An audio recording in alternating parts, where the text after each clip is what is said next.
Bonjour à toutes, bonjour à tous, bienvenue pour cette émission Histoire et politique sur IDFM Radio Anguin. Moi-même, Jean-François Dupaquier, je reçois aujourd'hui. Alors, Achille Alavi, vous êtes le membre de la Commission des Affaires étrangères du Conseil national de la résistance iranienne, CNRI.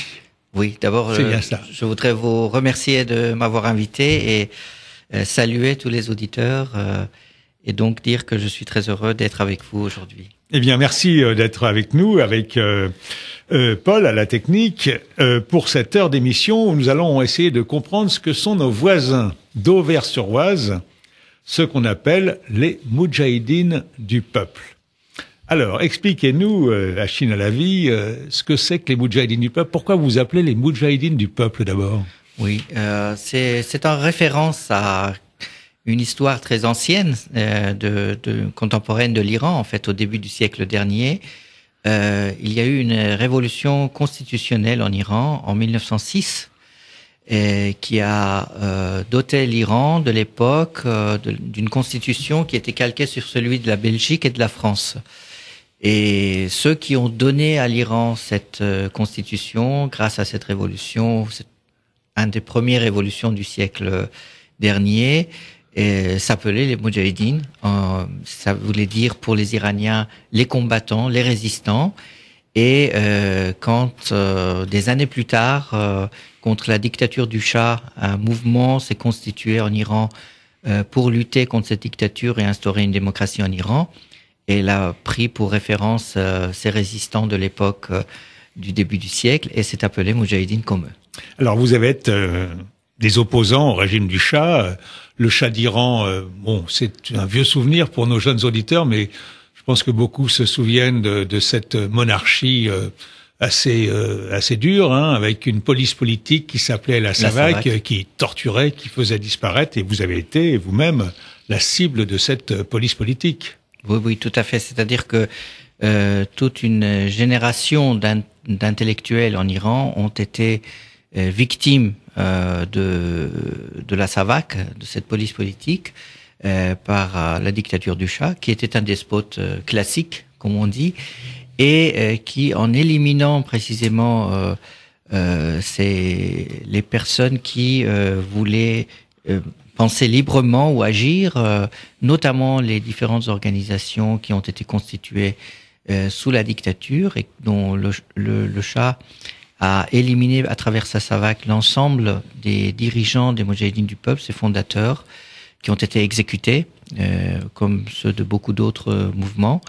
Et on a, pour expression entre Iraniens, nous disons que la dictature du Shah a engendré la dictature de Khomeini, parce qu'il n'a laissé la place qu'à des obscurantistes, à des extrémistes. Alors, ce qui frappe dans votre mouvement dans le Val d'Oise, c'est que vous êtes chez nous depuis maintenant extrêmement longtemps, depuis le moment où vous avez été, disons, chassé en fait par un nouveau pouvoir théocratique en Iran, celui de l'ayatollah Khomeini. Et donc vous êtes à Auvers-sur-Oise, une communauté assez paisible, installée au milieu des habitants d'Auvers-sur-Oise. On vous voit à toutes les manifestations, y compris d'ailleurs les jardins fleuris, encore samedi. Et en même temps, vous êtes un mouvement politique, on va dire, quand même très fort. En fait, je pense que cette force, nous l'avons à travers...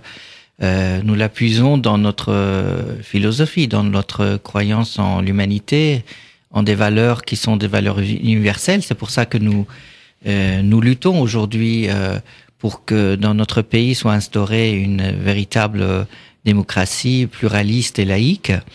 Et ces valeurs ont demandé des sacrifices au fil des années, et ces sacrifices nous ont encore plus renforcés et nous ont permis justement de ne pas fléchir devant toutes les injustices et toutes les couteaux dans le dos, les complots que le régime iranien et ses lobbies ont organisés autour et contre ce mouvement.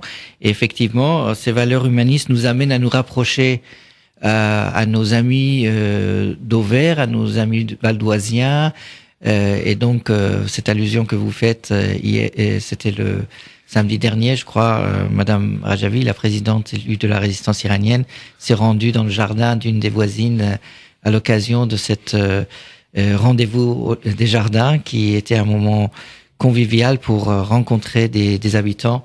Et cette occasion a permis aussi que des enfants de différents pays, syriens, irakiens, iraniens, français, plantent ensemble des rosiers en souvenir et pour l'espoir dans ces pays, et particulièrement les nôtres, qui sont ravagés par la dictature et l'obscurantisme. Alors, vous aviez une image autrefois un peu spéciale.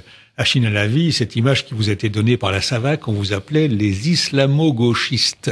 Oui. Alors vous aviez un logo qui représentait effectivement non pas un marteau et une serpe, mais un fusil et une serpe, c'est un peu pareil, ça fait un peu communiste comme logo. Est-ce que vous êtes vraiment des islamo-gauchistes, Achille Halavi?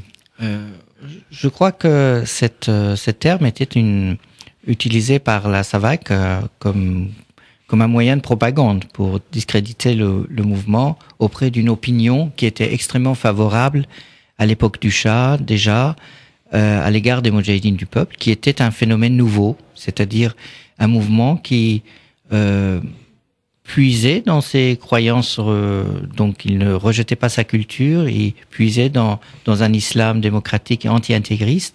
C'était un phénomène nouveau qui était dans le sphère politique iranienne, auprès des intellectuels et des jeunes, ça avait énormément d'attrait, et la SAVAK voulait ainsi discréditer. Donc trop facilement, il a collé cette étiquette qui était bien sûr totalement erronée. Ce mouvement se définissait comme un mouvement à la fois patriote, nationaliste, progressiste, qui veut instaurer la démocratie. Et donc, c'était dans la grande ligne d'un grand démocrate iranien qui s'appelait Mossadegh, qui était Premier ministre sous le Shah dans des circonstances particulières. C'était pratiquement le seul Premier ministre qui est élu démocratiquement en Iran depuis le siècle dernier et qui a été renversé par un coup d'État de la CIA. Et ça a été une catastrophe pour l'Iran parce que cela a empêché et coupé justement un processus démocratique en Iran. Et donc nous avons eu des années longues de dictature du Shah et ensuite celui de Khomeini. Alors c'est vrai que la CIA a dit que Mossadegh c'était un communiste tout simplement et qu'ils avaient empêché l'Iran de tomber dans le communisme. Exactement, c'est-à-dire que c'était les méthodes de propagande qui sévissaient déjà avant, à l'époque du macartisme, et également cette folie qui voulait traiter toutes les gens qui voulaient accéder à l'indépendance ou des pays qui voulaient se libérer du joug ou de l'emprise des dictatures de communistes, alors que Mossadegh c'était un démocrate qui voulait simplement redonner l'indépendance à l'Iran, et son grand crime aux yeux des compagnies pétrolières de l'époque et de ces États qui voulaient imposer leur mainmise dans ces pays, c'était qu'il a nationalisé le pétrole en Iran. Alors là, évidemment, c'est le crime des crimes vis-à-vis des Américains. Exactement, On ne touche pas au pétrole. Et des Anglais aussi, qui avaient la concession du pétrole en Iran à l'époque. Alors, une des caractéristiques de votre mouvement, on le souligne pas assez, Achille Halavi, c'est que vous avez une femme à la tête de votre mouvement. Alors effectivement, quand on se dit musulman modéré ou laïque, ça frappe parce que c'est pas si fréquent un mouvement comme le vôtre dirigé par une femme. Oui, c'est-à-dire que c'est ce qui d'ailleurs gêne et fait peur précisément aux mollahs en Iran.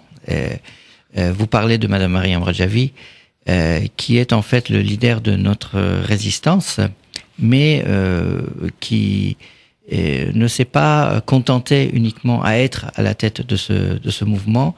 Elle a également contribué énormément à ce que toute une génération de femmes musulmanes et laïques puissent accéder au poste de responsabilité dans ce mouvement, ce qui fait de ce mouvement dans le monde musulman un mouvement pratiquement unique. et c'est tout son atout.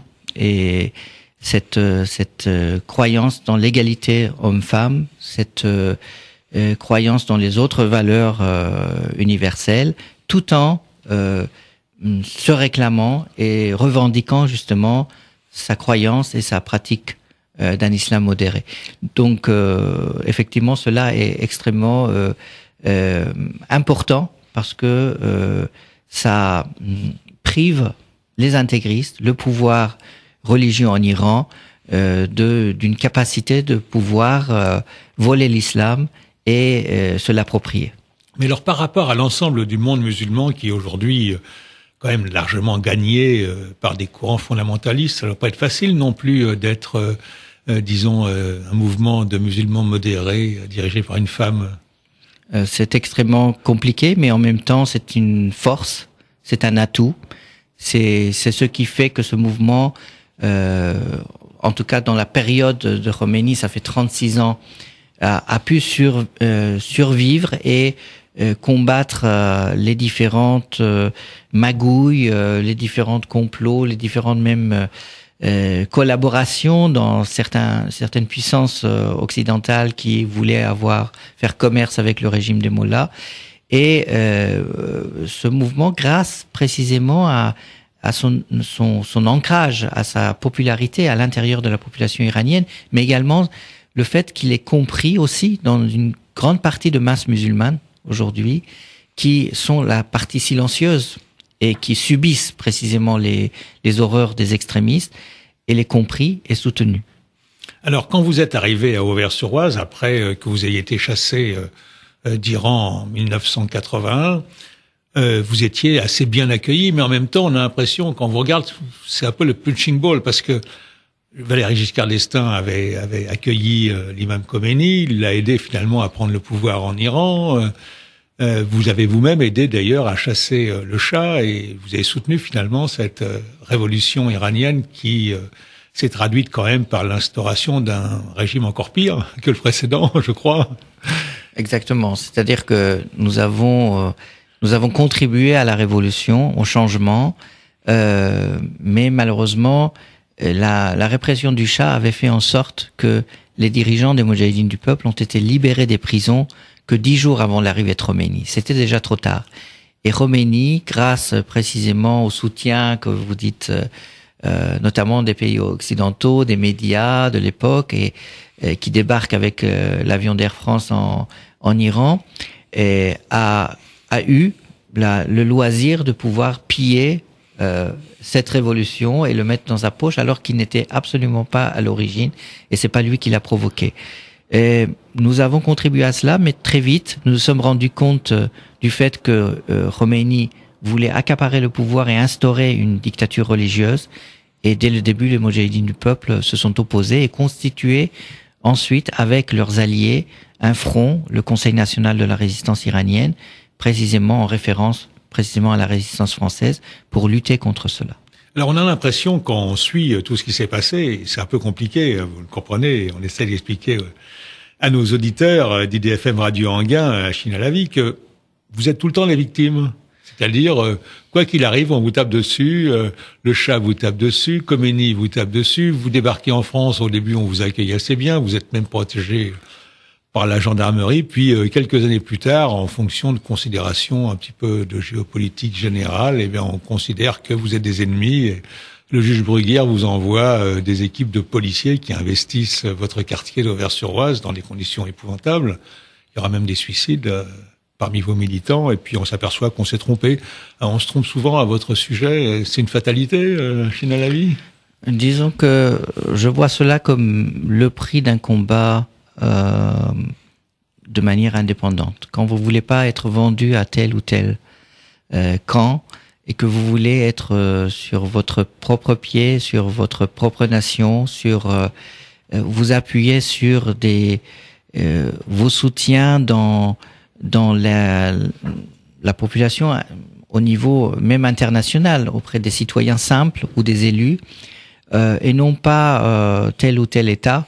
Ça devient très difficile, surtout quand vous voulez combattre un monstre qui est cette dictature religieuse qui a rallumer et réveiller le fondamentalisme dans toute la région.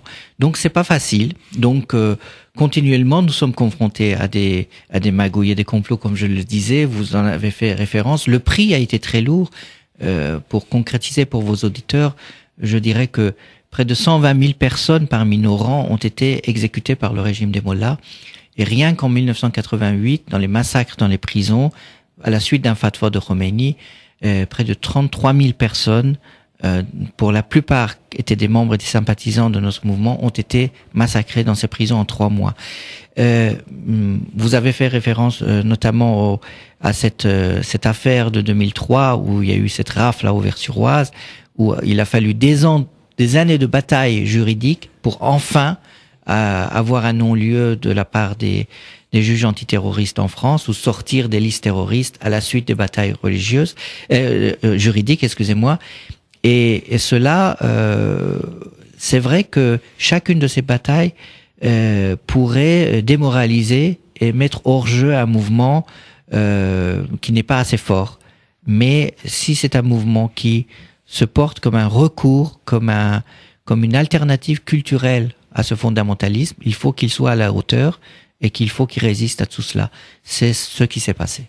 Je vous ai proposé, Achille Alavi, de nous faire écouter de la musique iranienne. On n'en entend pas souvent sur IDFM Radio Anguin, et vous nous avez amené un morceau d'un artiste. Vous pouvez nous dire de qui il s'agit et son rôle dans votre combat?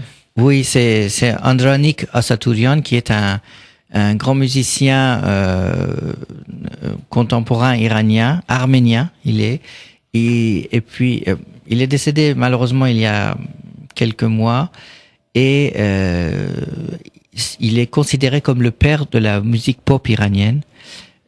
Andranik était aussi membre du Conseil national de la résistance iranienne, comme beaucoup d'autres artistes qui se sont joints à la résistance.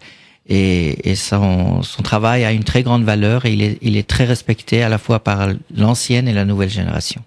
On l'écoute.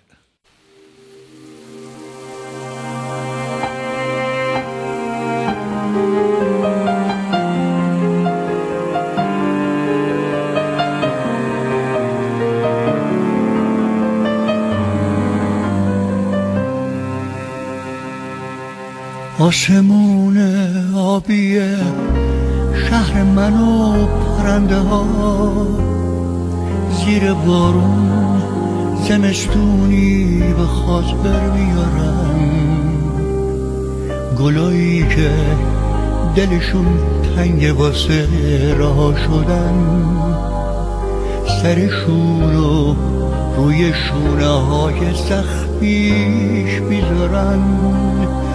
ای تو باروی بلند سرزمین غم زده، شهر عاشقای دل سپرده، ای بیشه شیر منو از خودم بگیر و جا بده تو کهکشون بهترین ترانه های منو از من بپذیر.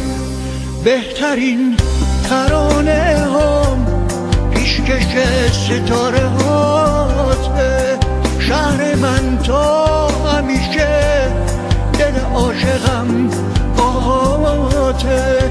بهترین ترانه هم پیشکش ستاره هاته، شهر من تا همیشه دل عاشقم باهاته.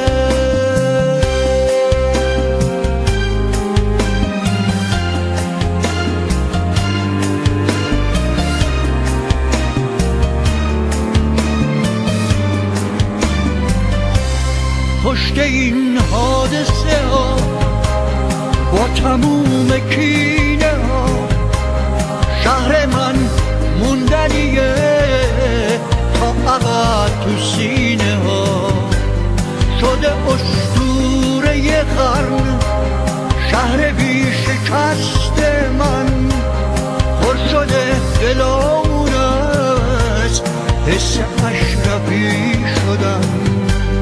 شهر پر غرور قصه های آریاییم، حق شده تو خاطرات این خبیل اسم تو عشق تو سینه به سینه میبرن قاصدکا داره تکثیر میشه تو تمام دنیا رسم تو شهر پر غرور قصه های آریاییم حک شده تو خاطرات این خبیل اسم تو عشق تو سینه به سینه میبرن قاصدکا داره تکثیر میشه تو تمام دنیا رسم تو بهترین ترانه هم پیشکش ستاره هاته شهر من تا همیشه دل عاشقم باهاته بهترین ترانه هم پیشکش ستاره هاته شهر من تا همیشه دل عاشقم باهاته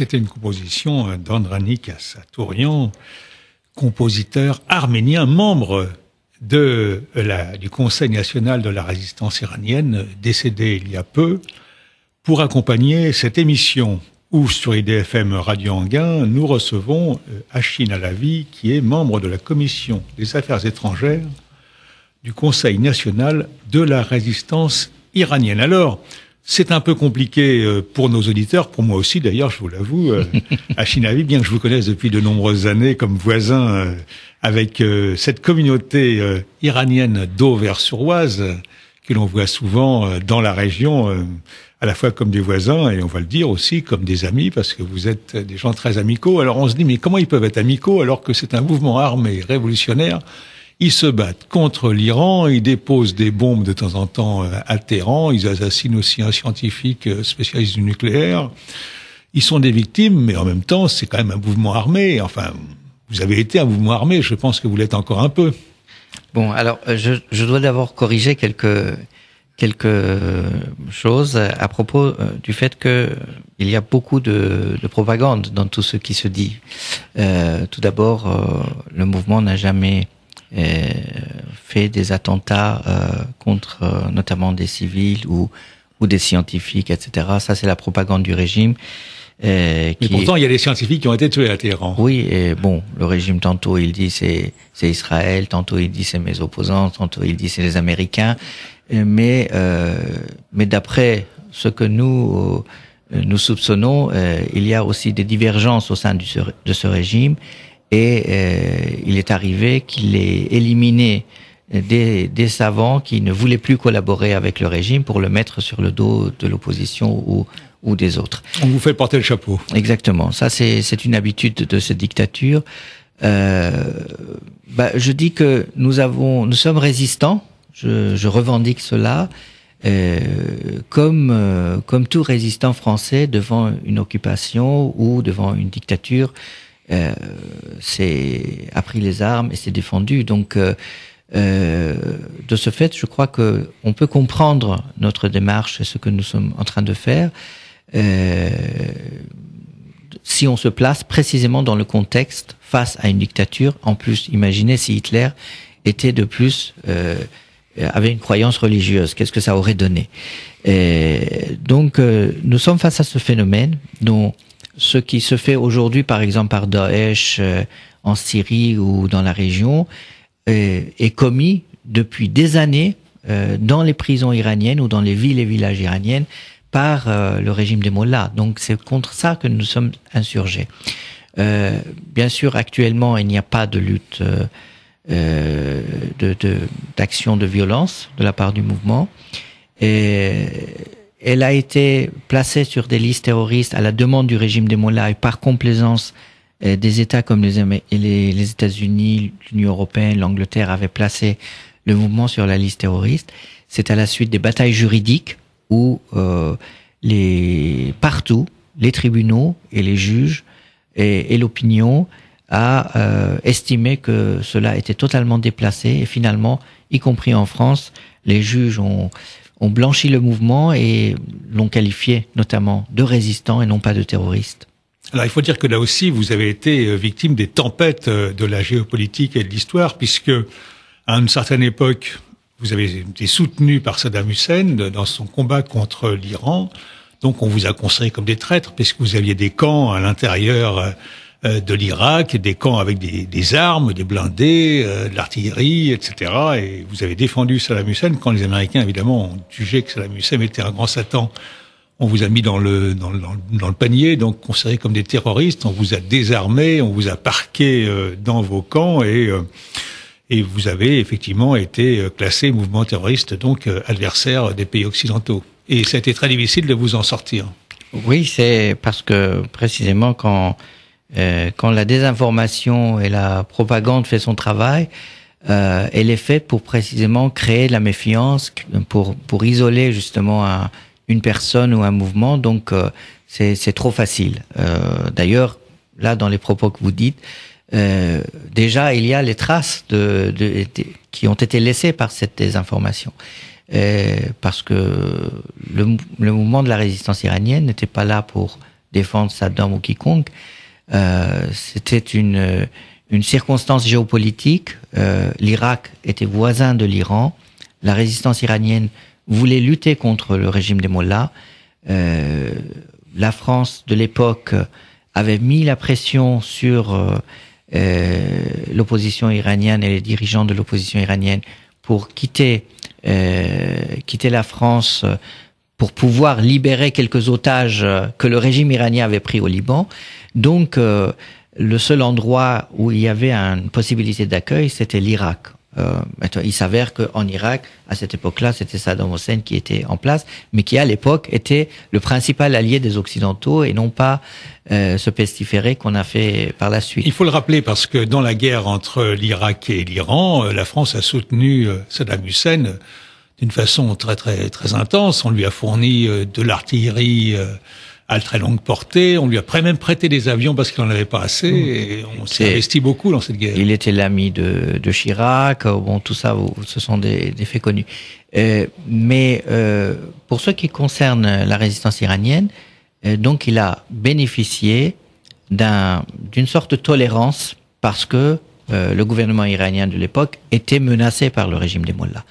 Mais nous avons pris nos précautions aussi. C'est-à-dire qu'en allant en Irak, nous avons posé nos conditions et ces conditions ont été respectées par le gouvernement irakien, notamment la non-ingérence dans les affaires intérieures de la résistance iranienne et vice-versa. C'est-à-dire nous non plus, nous n'intervenions pas dans les affaires de l'Irak et nous ne prenions pas parti précisément dans tel ou tel conflit. Et donc, justement, dans le courant de la guerre, la guerre de 2003, quand les Américains ont attaqué l'Irak, ils étaient bien au courant du fait que la résistance iranienne ne fait pas partie de cette guerre et elle est là précisément pour résister au régime des mollahs et mener sa propre lutte.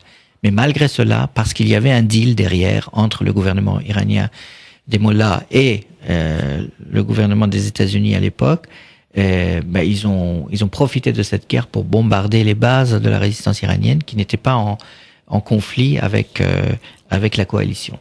Alors vous avez été massacré par tous les régimes, par le régime du Shah, par le régime de l'Ayatollah Khomeini, et après vous êtes massacré par les Américains eux-mêmes, vous êtes bombardés. Et puis nous avons eu plus d'une cinquantaine de morts dans ces bombardements.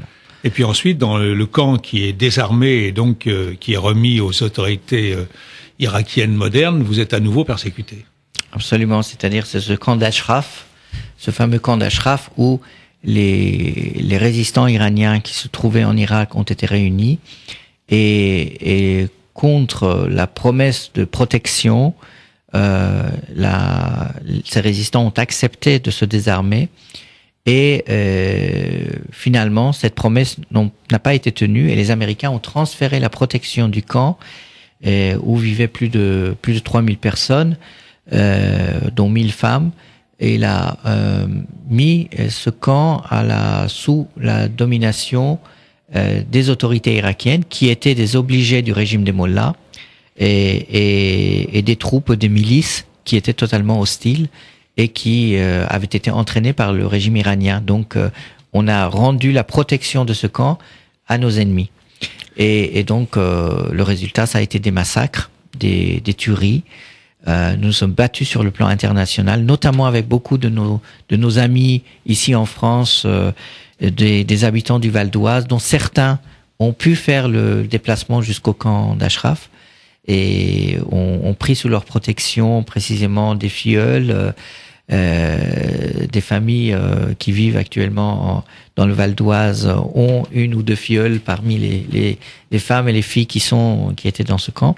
La dernière attaque s'est soldée par 52 morts parmi des gens extrêmement précieux qui ont été assassinés de sang-froid, et les autorités américaines qui avaient pris l'engagement de les protéger n'ont rien fait, et l'ONU non plus.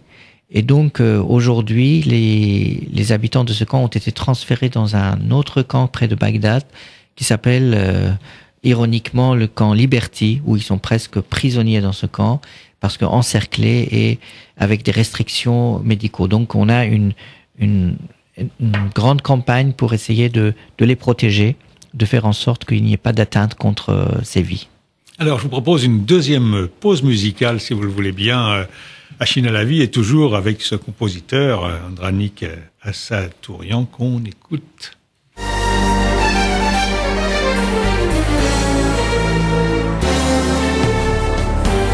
خاک من خاک غم و حسرت و کاش بوی سرب و بوی خونه تو هواش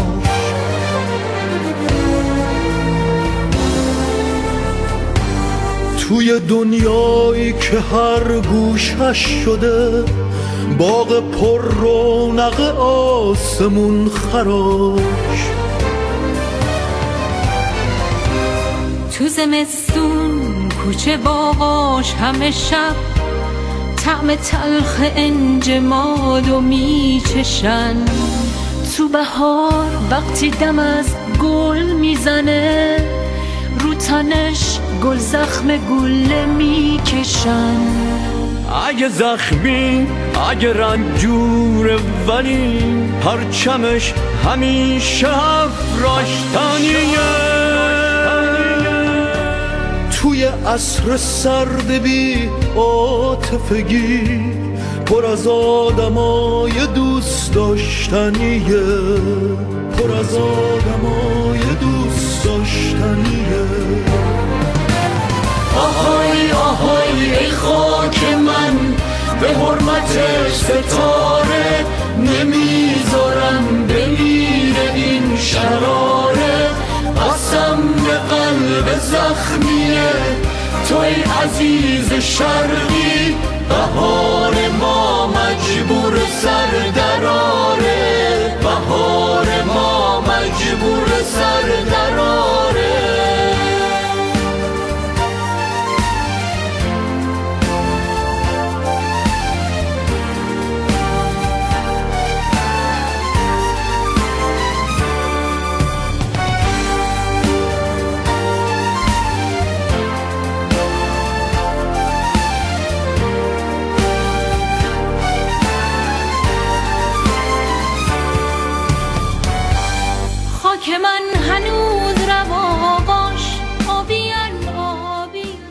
Bonjour à celles et ceux qui nous rejoignent au cours de cette émission politique où nous recevons Achine Alavi, membre de la Commission des Affaires étrangères du Conseil national de la résistance iranienne, ce qu'on appelle CNRI, et membre, bien sûr, des Moudjahidines, du peuple iranien installé à Auvers-sur-Oise, dans le Val d'Oise, en voisin. Alors, je voudrais bien comprendre, et on va profiter de votre présence, Achine Alavi, comprendre ce qui se passe dans cette région du monde. On entend beaucoup de choses, on n'y comprend pas grand-chose. Alors, on parle de l'installation d'un califat islamiste entre l'Irak et la Syrie, avec l'État islamique, Daesh, et vous dans tout ça. comment vous voyez les choses et comment vous réussissez à conserver votre identité alors qu'on le sait, on l'a dit, hein, la résistance iranienne que vous représentez se bat contre l'oppression, elle prône les droits de l'homme, l'égalité des femmes et leur protection, la protection des minorités religieuses et ethniques, l'instauration d'une véritable démocratie. On a l'impression qu'on en est loin aujourd'hui. Vous avez raison de dire cela, mais nous tenons parce que nous savons que la majorité, à la fois des Iraniens, mais aussi du reste du monde musulman, ne partage pas ces extrémismes et donc croit à des valeurs que nous partageons. Donc nous savons que en fin de compte, c'est nous qui allons vaincre ce phénomène. Mais c'est vrai que c'est une situation extrêmement compliquée. Pour le comprendre, il faut venir quelques décennies en arrière, c'est-à-dire avec l'arrivée de Khomeini en Iran. Pour la première fois dans la région, s'instaure un État soi-disant islamiste. Ce qu'on appelle un califat islamique. Exactement. C'est-à-dire d'ailleurs Khomeini, parfois, il faisait référence au califat pour exprimer son pouvoir. Donc clairement, aujourd'hui, il y a déjà un califat islamique qui est installé depuis longtemps et il est à Téhéran. Exactement. Et c'est le principal mal qui est dans la région, qui s'est implanté, parce que Khomeini a ouvert la boîte de Pandore. C'est-à-dire qu'il a puisé dans les capacités énormes au niveau financier, au niveau humain, au niveau culturel en Iran, pour développer ce fondamentalisme, ce qu'il appelait lui-même l'exportation de la révolution, entendait exportation de l'intégrisme à travers le monde. Il s'est doté d'un outil pour le faire, c'est-à-dire les gardiens de la révolution et la force Quds, qui aujourd'hui sévit, qui a entraîné de multitudes de groupes extrémistes à travers pas seulement des chiites, mais également des sunnites. Et il a fait des enfants à la fois légitimes, comme le Hezbollah qu'il a formé, comme des groupes extrémistes chiites qui font des horreurs aussi à la hauteur de ce que fait Daesh actuellement, et des enfants illégitimes comme Daesh, c'est-à-dire de l'autre bord qui existent par rivalité, mais qui ont eu l'idée d'annoncer un califat que parce que déjà depuis plus de 30 ans un autre existait et qui faisait référence et qui se prétendait être le principal pôle du monde musulman. Vous voulez dire, si je comprends bien, Hachin Alavi, que si aujourd'hui le projet de califat il est sur l'Irak, le nord de l'Irak, une partie du Kurdistan et de la Syrie, il est tellement impressionnant, c'est parce qu'on fait circuler des vidéos épouvantables où on voit les gens assassinés en masse, mais que finalement c'était pas mieux avant et que l'autre califat islamique, celui de Téhéran, il faut pas mieux. Exactement. D'abord parce que rappelez-vous, les premières prises d'otages, notamment des Français, se sont faits au Liban par le régime des Mollahs et le Hezbollah. Rappelez-vous que le premier fatwa de mort contre un écrivain, contre Rushdie, c'est Khomeini qui l'a donné. Les horreurs qui ont été faites dans les prisons, les tortures, quand on a étiqueté les personnes d'ennemis de Dieu avant de les exécuter par milliers en Iran, malheureusement, le monde est resté silencieux face à cela. Et aujourd'hui, il se trouve devant l'expansion de ce phénomène. Et il y a eu une certaine complaisance. On a pensé qu'on peut contenir ce régime par des échanges économiques, en lui donnant des gages, notamment en bannissant son opposition pour leur faire plaisir.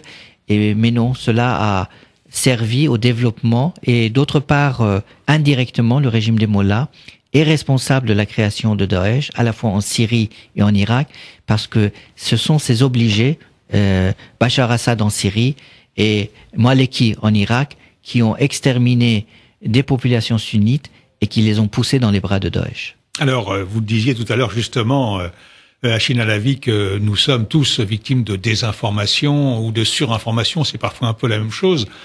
On va dire qu'on est bombardé d'informations qui vont en tous sens. On essaie de comprendre ce qui se passe dans cette région du monde. Et puis, voilà, il y a un film qui vient de sortir qui s'appelle Taxi Téhéran, de Jafar Panahi, Alors on sait que c'est un cinéaste qui n'est pas très bien vu les autorités de Téhéran, puisqu'en principe, je crois qu'il a été condamné à une peine de 6 ans de prison qui lui reste à faire. Apparemment, on lui réclame pas de la faire.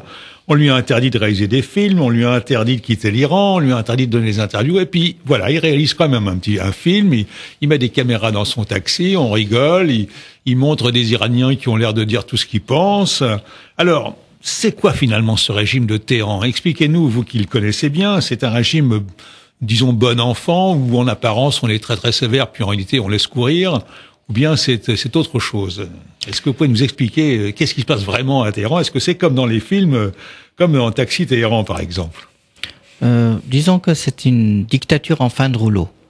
C'est une dictature qui touche à sa fin, qui n'a plus de capacité et ne sait plus où puiser de force parce qu'il n'en a plus. Et face à une population qui est totalement hostile et en rupture avec ce régime, particulièrement une jeunesse. Vous souvenez-vous des événements de 2009, de ces révoltes en Iran et des massacres qui ont suivi? Cela n'est pas oublié par la population iranienne. La situation s'est empirée depuis.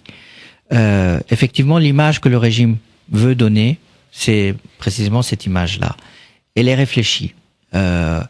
Il peut tolérer quelques images sans danger, mais en même temps, il ne permet pas à ce même cinéaste ou à d'autres cinéastes de montrer la réalité de l'Iran d'aujourd'hui en ce qui concerne la dureté et la malaise qui est aujourd'hui domine l'ensemble des populations. En Iran, 80% de la population vit en dessous du seuil de pauvreté. Rappelons ces manifestations récentes d'enseignants en Iran qui, leur salaire ne permet pas de nourrir leurs enfants aujourd'hui et qui sont en colère. Chaque incident aujourd'hui peut être prétexte à une révolte aujourd'hui. Et le régime craint cela. Et c'est pour ça que ce qu'on nous montre pas au cinéma, bien sûr, c'est que ce régime règne à travers la terreur, les pendaisons, notamment des pendaisons publiques, en coupant des mains, en assassinant des gens, des minorités religieuses et ethniques. Et actuellement, il y a énormément de militants des droits de l'homme comme Narges Mohammadi qui sont emprisonnés, et des familles de membres de la résistance qui sont emprisonnés et torturés, des gens qu'on ne leur permet pas quand ils sont malades d'avoir accès à un médecin pour les tuer à petit feu. Et également chaque semaine il y a son lot d'exécutions. Là j'ai une information comme quoi 27 prisonniers à Rez El Hol ont été transférés précisément pour être exécutés dans les jours prochains. Et le bilan des exécutions depuis l'arrivée de Rouhani, le président du régime qui a remplacé Ahmadinejad, qu'on a dit modéré, et aujourd'hui s'élève à 1500 exécutions. Donc nous sommes face à un régime de terreur, mais qui n'a plus le moyen de dicter aux gens comment réfléchir et comment penser. Et c'est le début de sa fin. Donc vous dites que finalement on dit d'un côté des modérés, de l'autre côté des extrémistes comme Ahmadinejad, mais en fait il y a ces blancs bonnets et bonnets blancs. Tout à fait. Ce sont des différentes méthodes pour maintenir debout un régime moribond, uniquement pour continuer ce fondamentalisme religieux. Mais la population iranienne a rejeté ceci. Et donc, à votre avis, Achille Alavi, le Conseil national de la résistance iranienne, il a une chance de revenir au pouvoir et d'instaurer une république islamique modérée, laïque, ouverte au monde, à Téhéran dans les prochaines années, peut-être même les prochains mois? C'est la chance du peuple iranien et de l'Iran aujourd'hui. Quand on voit ce qui se passe dans le reste du monde à la suite des printemps arabes, où l'absence d'alternative a fait que nous avons vu des chaos dans certains pays. La chance de l'Iran aujourd'hui, c'est qu'il existe un mouvement organisé, une coalition pluraliste qui sait ce qu'il veut, qui a des valeurs annoncées, notamment par les 10 points que Madame Mariam Rajavi a présentés, et donc que ces valeurs vont être ceux qui seront partagés par l'ensemble des Iraniens un jour. Et de ce fait, je dis que oui, c'est l'alternative à ce régime et la chance de demain. Je vous propose une dernière pause musicale avec toujours ce compositeur Andranik Assatourian, qui était membre de votre Conseil national de la résistance et qui est décédé il y a peu.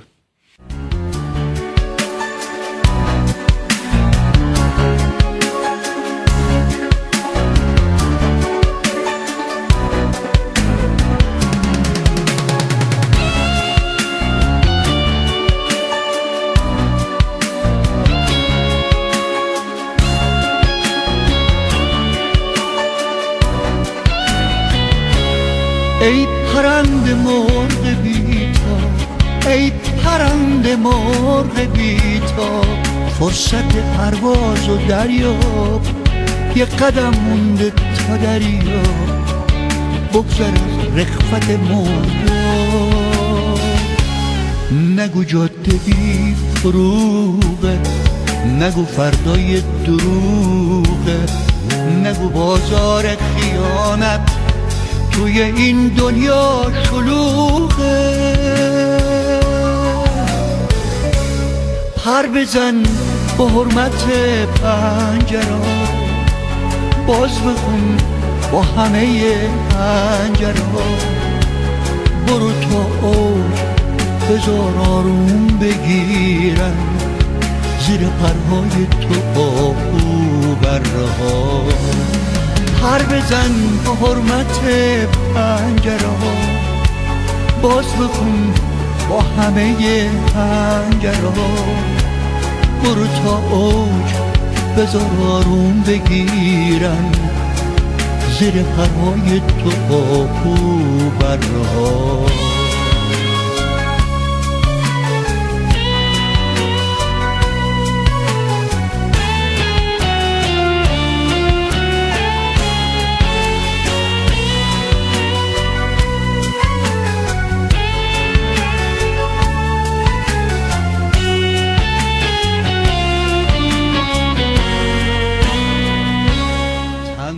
Alors, bienvenue à celles et ceux qui nous rejoignent en cours de cette émission Histoire, où nous recevons Achine Alavi, qui représente ici, dans nos studios d'IDFM Radio Anguin, le Conseil national de la résistance iranienne et aussi l'organisation des Moudjahidines du peuple d'Iran, une communauté qui est surtout implantée pas loin d'ici, à Auvers-sur-Oise, depuis, on va dire, depuis le début du septennat de François Mitterrand, le premier, Absolument. 1980, ça ne date pas d'hier, Achine Alavi. Et vous organisez ce week-end, au Parc des Expositions de Villepinte, une grande manifestation, un grand rassemblement annuel de la résistance iranienne. Alors, racontez-nous pourquoi vous organisez ce rassemblement et c'est pas la première année. Alors, qu'est-ce qui se passe? Qu'est-ce qu'on peut faire? Qu'est-ce qu'on peut voir? Et pourquoi il faut y aller pour vous comprendre? Alors, c'est vrai que la première fois, ces rassemblements se sont constitués d'abord à Auvers-sur-Oise. Au moment où, de manière spontanée, au moment où il y a eu la fameuse rafle à Auvers-sur-Oise pour nuire En 2003. En 2003. Donc, spontanément, des gens se sont rassemblés pour défendre la résistance, et parmi lesquels, non seulement il y avait des Iraniens qui venaient de partout, mais aussi des Auversois, des Valdoisiens et des Français qui venaient de... C'est ça qui est frappant, c'est que vous avez beaucoup d'amis, y compris des ministres, d'anciens ministres, des écrivains, des anciens patrons de services secrets qui disent c'est une honte de critiquer ainsi ce mouvement des Moudjahidines du peuple d'Iran qui, après tout, se battent eux aussi pour la liberté. Exactement. Et donc depuis, ce mouvement s'est grandi. C'est-à-dire chaque année, il y a eu à Cergy, ensuite à Taverny, au Bourget, et puis à Villepinte. Et de plus en plus, ces rassemblements ont réuni en nombre non seulement des Iraniens qui venaient de partout, mais également des citoyens du monde entier et des Français, précisément pour se solidariser avec la résistance iranienne, pour partager son combat, qui était devenu petit à petit le combat de tous, parce que on a pu comprendre que le phénomène que nous combattions n'était pas uniquement un phénomène qui était nuisible dans l'intérieur des frontières de l'Iran, mais pour le monde entier.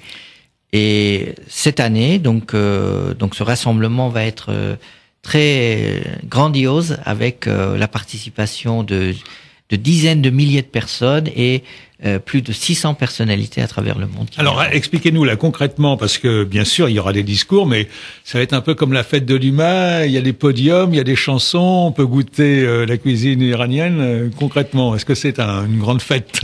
C'est pas tout à fait comme la fête de l'humanité, mais c'est un moment où il y aura des interventions. C'est le moment pour les soutiens de la résistance iranienne pour exprimer leurs convictions. Il y aura bien sûr un orchestre qui va être présent à ce rassemblement et surtout des différentes catégories de population, des jeunes, des associations. Il y a près de 330 associations iraniennes qui sont partie prenante dans l'organisation de ce rassemblement. Et qui viennent de toute l'Europe. Qui viennent de toute l'Europe et même des États-Unis et du Canada ou d'Australie. Et puis des associations de parlement, des comités de parlementaires qui soutiennent la résistance, qui sont plusieurs milliers de parlementaires à travers le monde, donc quelques centaines seront présents à ce rassemblement, comme des personnalités de marque qui viendront des États-Unis, des délégations de l'ensemble du monde arabe, des personnalités françaises comme Ramayad, Bernard Kouchner, Michel Alliot-Marie et beaucoup d'autres qui seront là, des parlementaires aussi. Et donc, et surtout, beaucoup de militants, de jeunes, d'associations de jeunes militants français de tous bords. C'est-à-dire, justement, c'est l'universalité de ce rassemblement qui frappe. C'est-à-dire, on voit des gens de gauche comme de droite qui se côtoient face à un phénomène d'un ennemi commun qui est le fascisme religieux et donc pourront exprimer leur solidarité. Donc, beaucoup de Français, beaucoup d'habitants du Val d'Oise seront parmi nous, mais également du 93, d'autres personnes d'Île-de-France qui se joindront. Et donc, c'est important de marquer cette force à ce moment-là, parce que d'autant plus qu'elle sera diffusée en direct vers l'Iran. Alors, on voit bien que vous êtes quand même toujours un peu entre le marteau et l'enclume, parce que il y a les intérêts, disons, cyniques des grands pays comme la France qui lorgnent vers les marchés en Iran en se disant si on règle le problème de la non-prolifération de l'arme atomique, on peut se réconcilier avec ces gens-là, et puis tant pis pour les moudjahidines. Et puis il y a vous êtes pas beaucoup et pas très fort en face de ces considérations économiques et diplomatiques qui vous sont finalement hostiles. Oui, mais nous avons de notre côté la force de la réalité. C'est-à-dire que il y a malheureusement trop de rêveurs dans les gens qui sont au poste de commande au niveau économique ou politique dans le monde, qui ne voient pas vraiment la réalité, contrairement à ce qu'ils prétendent. Et la réalité, c'est que précisément ce régime ne veut pas la paix et ne veut pas une entente avec la communauté internationale. C'est pour ça qu'il fait traîner, par exemple, les négociations sur le nucléaire.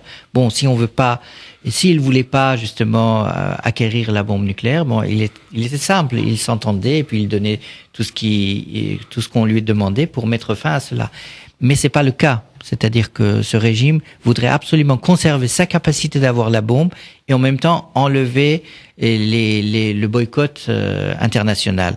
Et donc, bon, nous disons à ceux qui veulent faire commerce avec le régime qu'ils aillent faire commerce s'ils peuvent le faire.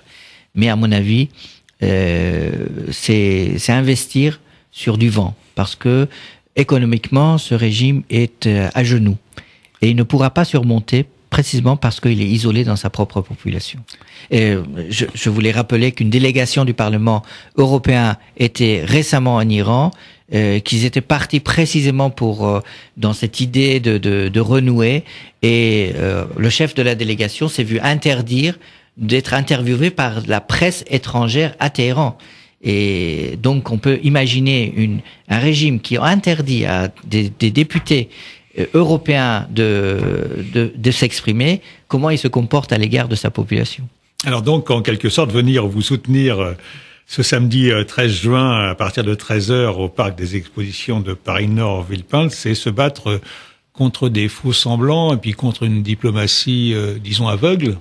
Exactement. Et surtout s'unir contre l'intégrisme religieux autour de l'alternative à cet intégrisme, à la fois l'alternative culturelle et la solution, finalement, si on veut se débarrasser de ce phénomène, définitivement, il faut venir se joindre à des musulmans qui se battent contre l'intégrisme.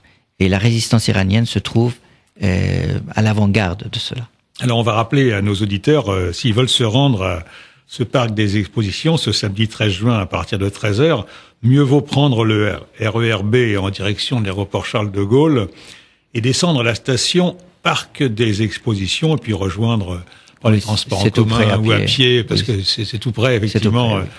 Alors ce sera tout l'après-midi Oui, ça commence à 13h et ça va prendre toute l'après-midi. On peut venir avec les enfants ou avec des pancartes? On peut venir avec tout ce qu'on veut en famille. Pour se joindre à cette résistance. Alors, quand vous organisez ce genre de manifestation, très complexe évidemment, et je suppose assez coûteuse, et vous croyez peut-être qu'au bout de tout ça, il y a le bout du tunnel? Évidemment, vous savez, comme je vous le disais, c'est un souffle d'espoir qui est semé dans la région. J'ai parlé de la diffusion en direct vers l'Iran par satellite sur la chaîne de la résistance iranienne qui émet 24 heures sur 24 et qui est extrêmement regardée en Iran, mais également des dizaines de chaînes dans le monde arabe vont diffuser en direct précisément ce moment, et également quelques chaînes occidentales. Et donc je crois que c'est un message qui va universellement être diffusé et va toucher le cœur de tous les citoyens et ceux qui ne partagent pas justement ces horreurs qui se font dans ce monde et dans cette région. Alors, Afshin Alavi, un dernier mot donc pour nos auditeurs qui veulent savoir comment est la réalité de l'Iran. C'est peut-être pas dans le taxi Téhéran où tous ces gens qui, soi-disant, rentrent spontanément dans le taxi sont des acteurs, hein, il faut bien le dire. Absolument. Y compris la petite Pipelette qui est la nièce de Jafar Panahi. Tous ces rôles sont joués, mais on va dire qu'au parc des expositions, ce samedi 13 juin, ce sera pas joué, ce sera des vrais gens. Ce sera des vrais gens qui ont chacun une histoire, qui ont subi dans leur cœur et âme et dans leur famille cette répression pendant toutes ces années et qui ont le courage de vouloir résister à tout cela. Nous avons été heureux de vous accueillir, Afshin Alavi, pour cette grande émission politique sur IDFM Radio Anguin, et donc, rendez-vous sans doute ce samedi après-midi, Parc des Expositions Paris Nord 2, Villepinte, descente à la station Parc des Expositions du RER B. Ah, j'ai oublié de vous demander, c'est gratuit l'entrée, il faut payer? Oui, c'est gratuit. Formidable, merci. C'est moi qui vous remercie. À bientôt. À bientôt.